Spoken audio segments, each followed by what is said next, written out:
Alright folks, so in this particular episode we get to do some yard switching. How exciting with the... what engine we're even using? That's a great question. We're going to find out. Might be a different one. So you want to learn about yard switching? Let's take a look. Before a train goes anywhere, crews arrange all the cars together. Meticulous planning goes into making sure the right cars go to the right tracks to make up the right trains. This process is called switching.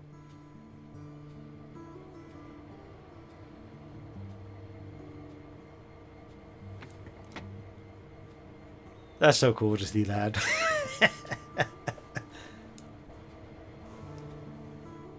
Climb aboard this locomotive and we'll get started. So already we have a different engine that they don't even tell us what engine this is yet either. But as usual, kind of notice what we're working with. We're working with a single engine, no cars yet. Our goal is to actually go and pick up cars. So let's look at our task list here for a second. In this particular scenario here, we're climbing aboard. We're doing the reverser handle. We're going to move this thing.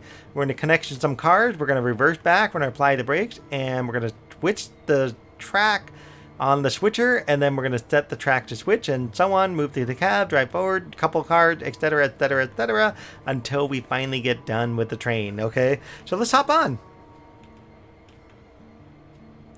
Again, first thing you should do, if the engine's running or not, check in on the handbrake. Is it released or not, just to make sure.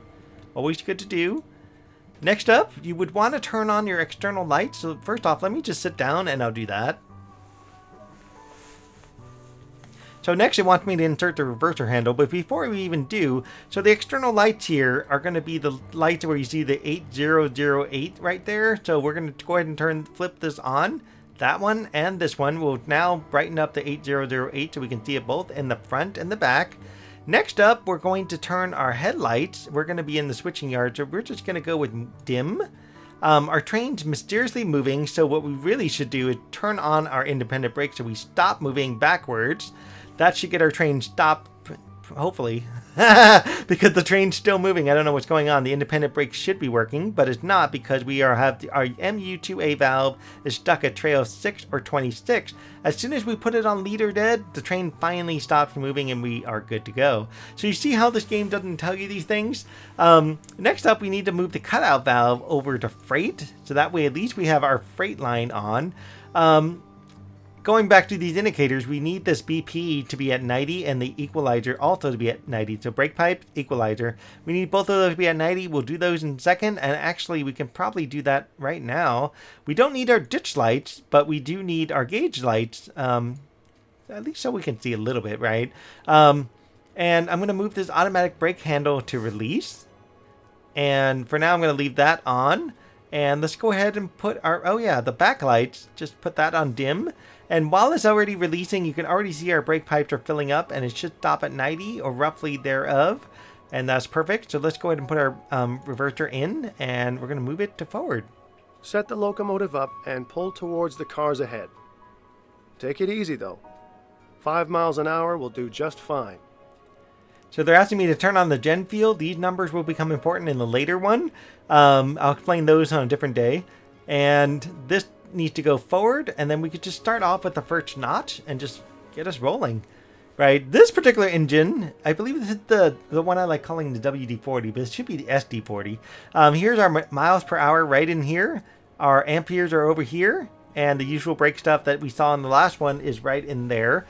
And so as the train gets going, you notice we're not moving, and it's because we have our independent brake on. So let's go ahead and turn that off. We'll blow the engine horn real quick, and we'll just leave the bell on as we roll forward. As you can see in there, our switch, it says we're turning to the left. We're hooking up with that car right there. So let's go ahead and pop out and just kind of zoom over here. It's always good to have a spotter to Gently this. Bump into the cars up ahead. The couplers will engage automatically. So it's always good to have a spotter, and what's kind of cool is I can be in the engine and switch the levers as it rolls along, which is really useful. But it's always good to have a spotter of some kind right here where the cars are, so you can kind of see what you're doing. And so I have two options. I can either use my independent brake or I can use my other brake, which is my air brakes. I don't need air brake because I have no cars on it, so I'm going to turn on my independent brake. slow myself down a touch, and I'm aiming for just kind of gently bump up against these things. Do it again. That should do. And we'll just kind of slowly roll right into these, and it should be good.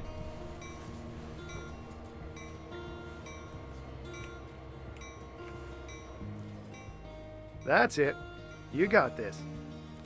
So I put on my Now, haul them back beyond the switch in the track. Guy's still talking. So anyways, I put on my independent brake just to make sure the train stops. And I'm not going to even use the air brakes right now. But the air brakes, if you notice, the air brakes have dropped to 82. And it was probably lower than that once I hit this. What happens is, basically, as soon as you hit the engine, these pipes connect and it goes going down the 5 cars there and starts filling up each reservoir with air brakes. And you want to make sure you wait for that to fill up completely. And since you're there, you might as well check your handbrakes and see if they're released. You could do it in every single car, which would be a long way to go to do this, especially if you're doing it on foot. You could do this on camera, but this game, for some reason, doesn't like to use the handbrakes on the cars for some reason. And each car is just kind of free floating. So if I just went over to this one, you'll see this one here doesn't even have handbrakes on. Very bizarre. So where do they want us to take this train? They want us to basically go right back over to where we started, so that's where we're going to go. We don't need to change the switch in front of us because it's already set there, but they want us to change the switch later. So we're going to go ahead and put the reverser in reverse. We're going to go ahead and throttle up, and we're going to release and bail off our brakes so you can kind of see what happens here. And our engine should be rolling, and as soon as we get a little speed on this engine, we will just kind of release our brakes, or not our brakes, but our throttle, and let the engine kind of roll a little bit, and we should get a little speed. So we'll go up a little bit more, get a little more speed here. About 5 miles an hour, and I'll do this here. There we go. And so I'm just going to let this go, and I should have a little bit of speed because I'm rolling downhill. And if I was rolling uphill, I might not be going this fast, but I'm going downhill, so it is working. And what I'm going to do here is I'm going to pop out of the engine, and I'm actually going to go into free cam mode just so I can go down here because it actually wants me to stop right here for a reason, and we're going to take our stop before we do that. By the way, I wish these lights were a little bit brighter, but that's okay. We've got dim lights, it works. Alright, let's get back in there, and we're going to have to slow our train down here. We can use our independent brake, but it's actually better if we use initial reduction of our air brakes. And we're just going to kind of release and pay attention to what these numbers do when I do this. So I'm going to do an initial reduction again in just a second. It's still rolling, so I'm going to give it a little bit, maybe 20, 15, something like that. And I'll hit the initial reduction and really pay attention to what these dials are doing once I do that initial reduction for the air brake. So as you can see, the air goes down and it gets used. And as soon as it gets used, it eventually has to get recharged. It will get recharged from the reserve. To put these cars with the others on the adjacent track, a switch in the track must be changed. Climb down from the locomotive and walk to the switch. So notice something, I'm on initial reduction, but yet I'm moving still. I could apply the air brake completely like this, and I could put this on full service, and really watch what happened to the brake pipes here. The brake pipe really dropped dramatically. So I actually recommend also applying your full brakes there, and you don't even have to have this guy on, especially with this inclined. You might as well just turn this guy back off, let your brake pipe recharge while you go ahead and deal with the switch, and let's get up and get ourselves get onto that thing over there. So we'll go out this door here and we'll take a walk. The train shouldn't move. It used to move on me because I left it on initial reduction. I'm like, oh, the train stopped, it's all good. I would walk away and the train's already rolling along, and I'm having to run over the top here and trying to catch my train. I'm doing this by walking because I could do it in the air, but I'm just going to walk over. So what they're asking us to do is to move the switch, and to point this out, we might as well do this now because it failed me last time because I went over the switch like this. And so the switch is currently set so it's curved to the right, and that tells me that because it's red, and the next one is red also because it's curved to the right. So what we want the switch to go straight and then curve to the right and connect up with those cars over there. So let's get to it. Move the lever so the rails align to the other direction. There we go. Excellent. We're all set. Climb back aboard and push the cars down the track, connecting them with the others already there. So I want to stand here for just a second. You'll notice something. My train is about 100 yards, the engine over there. It's about 100 yards away right now out of 5 cars. This is actually a really good number. So every 5 cars is about 100 yards. So that means every 10 cars is about 200 yards. Good number to write down. And you can start to see where the number goes. So that means those cars over there are going to be a number. But we also have to account for the extra 100 yards I'm sitting right here with the rest of the cars. The game doesn't quite put the tutorial on the opposite end like you would think. It's based on where your engine is, not necessarily where the last car is. So let's hop back in and get this train back on the road. Shut our door. Go back in the seat. We are going to go forward instead of reverse. I'm just going to go ahead and move the throttle up, and as it's going, I'm just going to release and bail off. And our train is going to start moving in that direction. There it goes. And as it goes, we're going to go to the external cam so we could just watch this nifty train rolling along, doing its thing. And as it goes along, we're going to just kind of walk with it, so to speak. And our goal here, again, is to drive it over there, about 298 yards. Keep that in mind, minus 100. That means we have 198 yards to reach this car right here.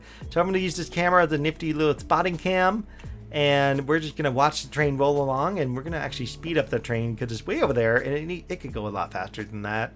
I have a way to slow it down, which is called air brakes, right? So again, keep an eye out with what these numbers do as I slow the train down. We're going to stop at about, I don't know, 10 miles. Let me see. We're at 140. Now we're at about 100 yards. So 100 yards will be a good time to start to apply the brakes. So actually, let's just pull off the throttle. And I have a hill here, so that means it's going to just naturally start to slow down. But even still, I'm going to hit the air brakes in just a second once it hits about 150 on this, which means I have about 50 yards to go. Okay, there it goes. We're going to hit our initial reduction. That's going to slow it down. I'm going to go down to at least 5 miles an hour. And then I'm just going to let this roll on in a little bit more.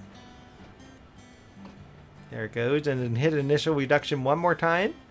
Get this down to about 2 something, 1 something. And this will be just enough speed for me to roll it right on in. And you will get to see the coupling in action. Will it go? Oh, I'm about to make it. Oh my gosh. Look at this.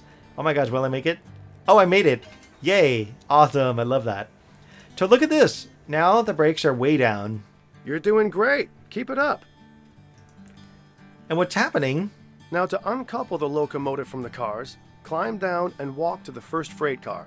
What's happening here is it's sent out the rest of the way, the brake pipe all the way down to the back car. If I remember right, I have 5 cars and there's 10 more cars behind me. Games like this really should have another set of brakes on here. And actually, before I go anywhere, let's set my independent brake before I start rolling away. For now, I'll leave the other brake on. Way back here at the other end of the car, we really should turn on this particular dial right here, our handbrake. And we're just going to lock this handbrake. It's going to tell us to do it again over there in the front. But what should happen on these trains is every 10 cars should have these handbrakes locked in. So 1, 2, 3, 4, 5, 6, 7, 8, 9, and 10. So this is our 10th car. This is actually where we hooked up with the other 5 cars. So these 10 cars are now locked by that back one. And the one in the front is going to get locked by the one up here. I'm just going to pop out of the engine and go ahead and do that myself. We're going to just lock this on neutral. And we got that locked in. And for now, I'm just going to leave this on release. And that way it's got some energy in the brake pipe. So it's already at 90, so that will do just fine. So let's go ahead and head on out the door. Climb the stairs. And what it wants us to do first is to apply the handbrake so the cars won't move on itself. But for whatever reason, again, the game doesn't like doing that. I can walk into any of these cars except for the one I just said, and all the handbrakes are unlocked. So bizarre. So let's go ahead and apply this. Takes a minute to do it. Pull the cut lever to disconnect the locomotive from the cars. That was odd that the chain didn't move. It's very odd. The chain didn't even move. This one's here is broken. Oh my god. Anyways, let's go ahead and unlock the coupler. And that's all there is to it. This process is repeated until all the cars required are assembled on the same track. To finish, climb back aboard the locomotive and move it up the track so it is ready to assemble more cars. So where they want us to go is they're actually wanting us to go back again, and we're just going to go backwards a few feet. We're going to go ahead and move the throttle up, and we're going to just bail off this, and we should be good to go here, and the train will just start to move on its own. And after a second or two, they're going to tell us to come to a stop. Again, to come to a stop on this,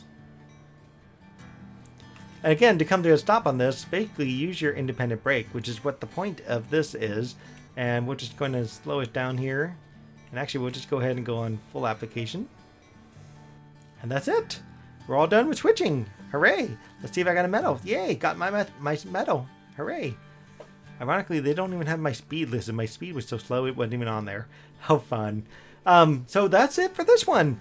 And by the way, this engine, does it even say what this engine was? There it is. So it was the SD-40 YN3b. There's no way I would have remembered that. But I remember this being like WD-40. And that's why I'm always like, WD-40. I actually like this engine. It's actually kind of a fun engine to drive, honestly.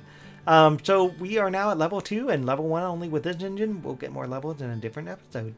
All right, guys. So as usual, like, subscribe, and we will talk to you on a different episode. Have a great night. Bye. And just so you know, by the way, you can check your fuel monitor here, right on the side of the tank itself.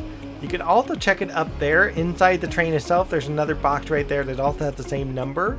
And if we just hop over to the other side of the train, we can also check the fuel on the opposite side as well. And you'll notice the fuel tank is connected on both sides, so you could refuel the train from either one of these tracks. So let's go ahead and fill up the air, or fill up the gas. Oh my gosh.